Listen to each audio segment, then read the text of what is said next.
آپ دیکھ رہے ہیں مشن نیوز پاکستان کی آواز۔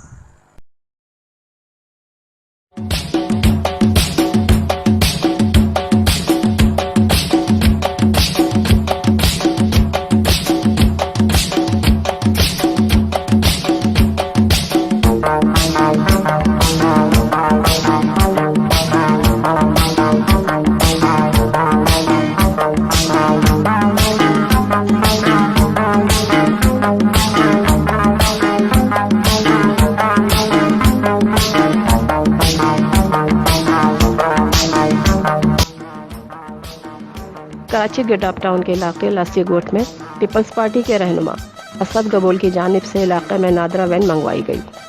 اور لاسی گوٹ کے مسائل کی معلومات کی۔ پیپلز پارٹی کے رہنما اسد گبول نے تمام مسائل کو حل کرنے کی یقین دہانی کرائی۔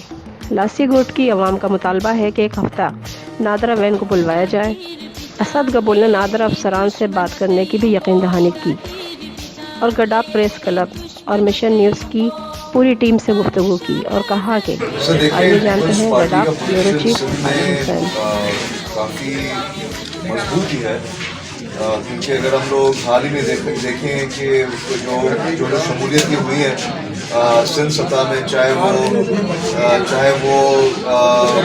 صدر علی محمد مہر کی شکل، علی گوہر مہر کی شکل میں ہو، چاہے وہ آپ کا اللہ بھلا کرے غوث بخش مہر کی شکل میں ہو، تو اگر پیپلز پارٹی کا پوزیشن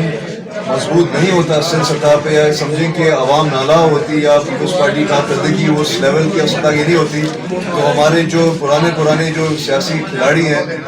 جو کہ ہم لوگ کہتے ہیں کہ سیاسی کنگ پنز ہیں، وہ واپس پیپلز پارٹی میں کیوں شمولیت اختیار کریں؟ تو پارٹی کا پوزیشن تو میری نظر میں کافی مضبوط ہے، اور میں خود ابھی لاڑکانہ بھی گیا ہوا تھا بی بی کی برسی کے لیے، کراچی سے لے کے شکارپور تک اور لاڑکانہ تک آگے جو ڈیولپمنٹ کے جو کام دیکھ رہا تھا NICVD کے روپ میں، چلڈرنس ہاسپٹل سکھر میں جو انہوں نے state of the art level کا انہوں نے بنایا، ادھر گمبت میں جو انہوں نے لیور ٹرانسفر انسٹیٹیوٹ بنایا، سمجھے جناح کے اندر جو فیسلٹیز پیپلز پارٹی نے دی ہے، جو کہ میں تو کہوں گا کہ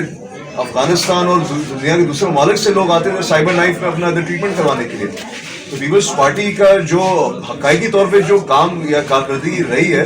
تاثر سے بہت مختلف ہے، اور پیپلز پارٹی نے واقعی کام کیا ہے، تو بالکل جی پیپلز پارٹی ڈیزرو بھی کرتی ہے واپس سے انشاءاللہ نکالے سیٹ اس دفعہ، اور جو کہنے مقصد جو وہ علاقے جیسے اب یہ حلقہ ہو گیا جہاں پہ ہم لوگ ماضی میں یہ سیٹیں نہیں نکال پائے، امید ہے انشاءاللہ نکالیں گے، اور عوام کو امید ہم لوگ پہ خدمت بھی کریں گے کر کے ان کے لیے بھی کچھ کریں۔ اسی حوالے سے آپ کیا کہو؟ سر دیکھیے، میں پہلے بھی آپ سے جب گفتگو کر رہا تھا میں نے یہی عرض کیا تھا کہ وہ علاقے جہاں پہ مثال کا پیپلز پارٹی کے ادھر آپ کو پتہ ہے ادھر زیادہ تر لوگ چاہنے والے ہو ووٹر پیپلز پارٹی کے ہیں، اور ادھر نمائندے ادھر پچھلے 20 سال سے پیپلز پارٹی کے ادھر نہیں ہے، تو یک طرفہ کارروائی ہوتی ہے، سمجھے لوگوں کے ساتھ ظلم کیا جاتا ہے کیونکہ وہ پیپلز پارٹی سے محبت کرتے ہیں، اور وہی جماعت اسلامی اگر ہو جائے MK میں جو بھی ادھر سے جیتی ہے انہوں نے سمجھے واقعی دشمنی نکالی ادھر کے عوام کے لوگوں کے ساتھ۔ دیکھیے لیکن اب میں کہہ سکتا ہوں کہ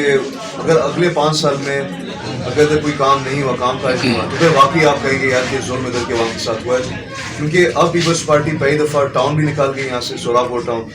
کراچی کا میئر بھی پیپلز پارٹی کا ہے، اور انشاءاللہ اب آنے والی حکومت بھی سندھ کی پیپلز پارٹی کی ہوگی۔ تو اب وہ کہنے مقصد ہے، اب وہ جو کہتے ہیں نا کہ کوئی اب بہانہ بچے گا نہیں کہ اگر ادھر کوئی کام ہو نہیں، اب جیسے کہ آگے آنے والے 5 سال 3 یا 4 سال میں اگر کوئی کام نہیں ہو، چاہے وہ کہنے مقصد بنیادی کام ہے، جیسے